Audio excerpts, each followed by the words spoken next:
What's going on, Jerome's? The Vikings could and should be in the market for the quarterback of the future in the 2021 NFL Draft. Taking a look at the big board, we had some movement.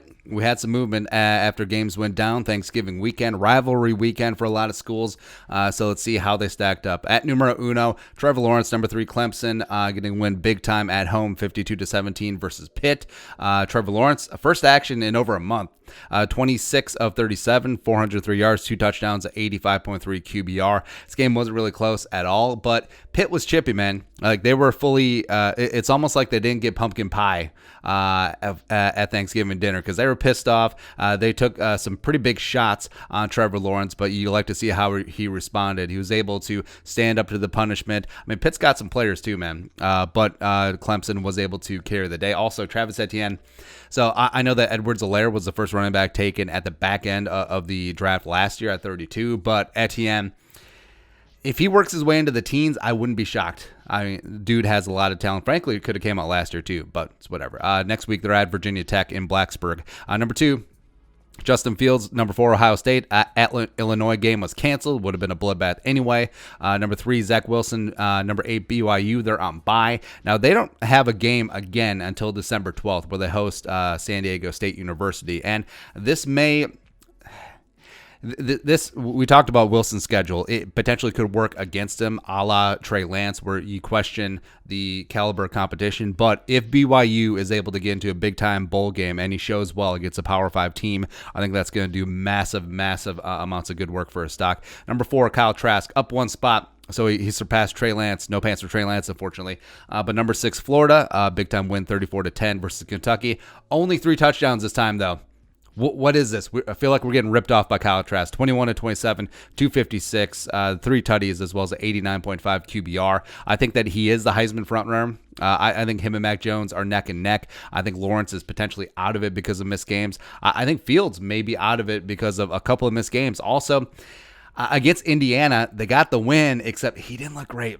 He didn't look great with those 3 picks and a couple of mental errors and mistakes as well. But yeah, I think Trask, I've said my piece about Trask where I do question the system, that spread option in Florida, as well as what happens with Trask once that pocket breaks down. He is a little bit statuesque. Does he necessarily have the pocket feel? I do have questions there, but big arm, decent accuracy at times.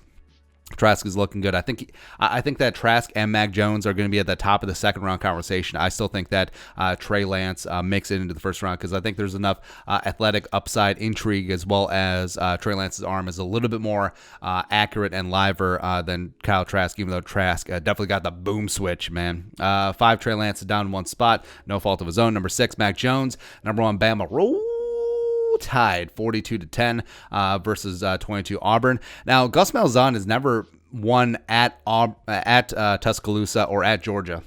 Seems like less than ideal. But Mac Jones was efficient, 18-26 for 302, 5 touchdowns, and a 96.4 QBR. Now, in the Iron Bowl, Auburn was scheming to take away Devonta Smith, but Mac Jones did drop a couple of nice dimes. Plus, there's 11 receptions for running back Najee Harris. I think that he is going to be contributing on Sunday as well. Nice little dual threat running back for the Crimson Tide. Next week, they're at LSU in the reschedule, so got that going on. Oh, also forgot to mention Florida is at Tennessee next week. Number 7, Desmond Ridder. Number 7, Cincinnati was going to be at Temple. Again, would have been a bloodbath, but that one got canceled. They're up again December 12th at number 25, Tulsa. That's the last game on the schedule for Cincinnati and the last big test for them in the regular season. Number 8, so you got Derek King. Number 10, Miami at Wake Forest got postponed till next week. So December 5th, they're going to be squaring off. And I like Derek King, man. I do. And if the Vikings go in a different direction, first couple of rounds, 3rd, 4th round, I think that King may be in that mix because I think that teams are still heightest. They're still heightest, but you can't deny his athletic ability. Plus, he has been in some really high-leverage spots where the game is on his shoulder, and he just, by hook or by crook, throwing, accuracy, running, athleticism, he just drags his team's ass back into games, man. He's a lot of fun. Number 9, Sam Ehlinger. Number 17, Texas. Is Texas back? No, they're not. They lost 23-20. Matt Campbell, Iowa State getting it done again. Now, it's always a question of, is Iowa State head coach Matt Campbell going to leave? I don't know if he's going to leave, man. I think he kind of likes it there. But Ellinger, a.k.a. right-handed Tebow, 17-29 for 298, one touchdown, 81.1 QBR. Also ran for 65 and also ran in a touchdown. Played relatively well, but Texas is not back, and you do have to wonder if Tom Herman's job security is in jeopardy. Ellinger did have a nice little touchdown run early in the action, but wasn't meant to be. Next week, they're at Kansas State. That should be a bloodbath. Number 10, the aforementioned Brock Purdy, Iowa State. Number 13, going in and beating Texas 23-20. So he moves up one spot, was 25-36 for 312, one touchdown to 72.7 QBR. And Purdy, it's not always pretty with Purdy. It just isn't, right? But he just seems to get it done, where he's a gamer. He really is, where he's not going to put up the best stats. He's not going to do this. He's not going to do that, but he really does have some dude qualities. He really reminds me of Joe Cap, where Joe Cap is never going to have the prettiest stat line, even though he did throw for 7 touchdowns one time back in the day. And also Joe Cap, by the way, didn't throw with the laces, which is just okay. But I don't know, the team believes in him, and just somehow, some way, he's going to get it done. Sometimes. But he did make a couple of nice throws in the upset. Hosting West Virginia next week. Mountain Mama, take me home. 11, Ian Book, Notre Dame, up one spot. 31-17 win at 19 UNC. Mac Brown got the Tar Heels playing extremely well. 23-33 for 279, one touchdown, 87.2 QBR. Also ran for 49. It was a big-time win. And Book played well. Also, Kyren Williams is going to play on Sunday, the Notre Dame running back. So he was the main focal point of the offense. I think Book has enough athleticism and makes enough throws. Like, does he have enough of an arm to succeed at the next level? I don't know. But he's intriguing. I think that he'll be a day 3 pick, probably in the 5th or 6th round. If the Vikings do double up at quarterback, which I don't expect, I don't trust Spielman to do that at all, but he certainly would be intriguing to me. Next week, they're hosting Syracuse. Number 12, Kellen Mond. Number 5, Texas A&M. Oh boy. So down 2 spots, but a win 20-7 versus LSU. And Ed Orgeron, like, the offense is certainly not there. No Burrow, no Jefferson.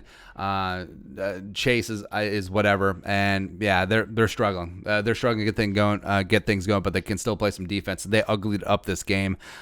Kellen Mond 11-34 for a $105, 0 touchdowns, 0 picks, but a 15.9 QBR.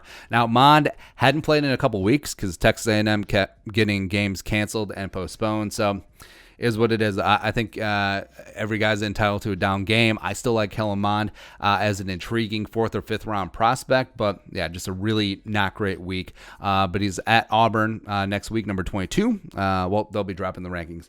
Face.